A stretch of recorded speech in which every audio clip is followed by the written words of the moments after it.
Ça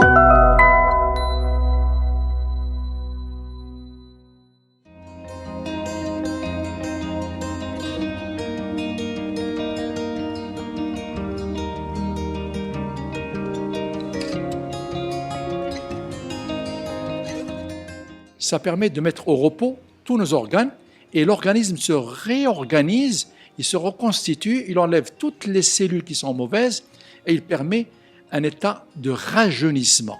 Le jeûne rajeunit le corps.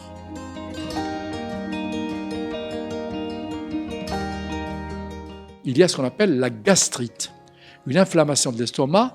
Elle se manifeste par des douleurs, par des régurgitations de gorgées acides et surtout la harqa, l'impression de brûlure gastrique pendant la journée.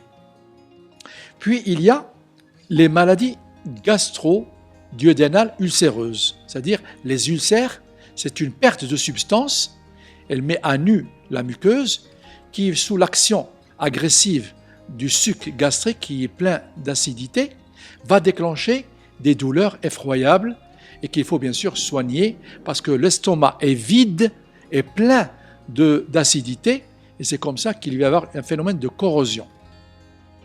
Puis il y a également une autre pathologie qui est très dangereuse, qui est très grave, ce sont les hémorragies digestives. Des gens qui ont des ulcères, qu'ils ignorent, et pendant le carême, pendant le jeûne, l'acidité va commencer à éroder, à perforer la paroi jusqu'à ce qu'elle tombe sur un gros vaisseau et le malade va avoir des vomissements sanglants.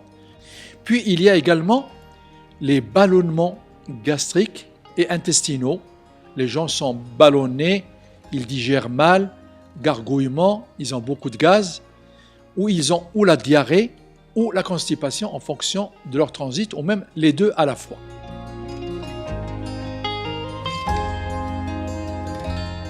Les menus sont très variables.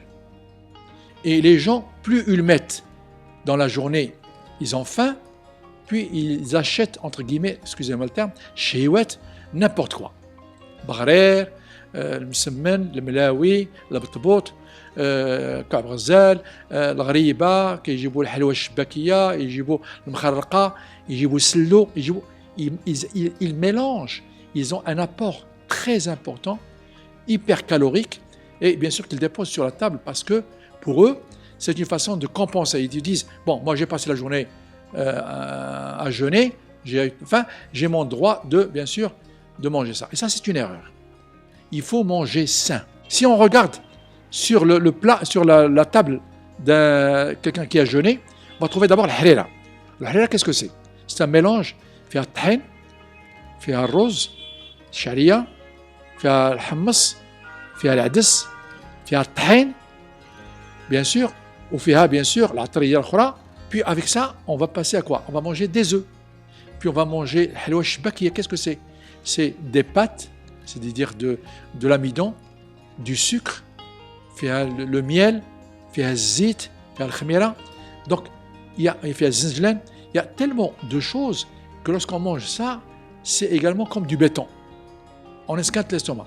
Et bien sûr, et en ajoutant à ça, bien sûr, on va prendre le café, le thé, et à côté sur la table, il y a une haliwat, et ça remplit, et ça remplit. Alors, imaginez que, en l'espace de peu de temps, on fait 3 repas.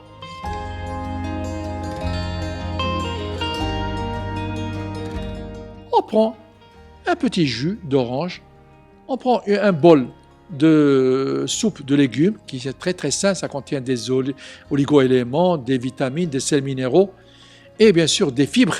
C'est un repas extraordinaire. Mangez très peu sucré parce qu'on mange trop de sucre, trop d'huile. Il faut diminuer un peu la chose. Donc le msemen ou le melawi معمرين بالزبدة وبالعسل وبالمسل, tout ça c'est très indigeste. Il faut éviter ça. Le repas de l'achat, le dîner, une grillade, ou là des brochettes, ou là kfta bla shahma, c'est-à-dire la viande hachée, disons un peu de poulet ou là un peu de poisson et des légumes. Et bien sûr, attendre au moins 1 heure pour manger des fruits. Il faut boire au moins 1,5 litre, si ce n'est pas 2 litres d'eau pour permettre d'évacuer les toxines qui sont accumulées au cours de la journée. Et le fait de boire de l'eau permet aux reins de fonctionner.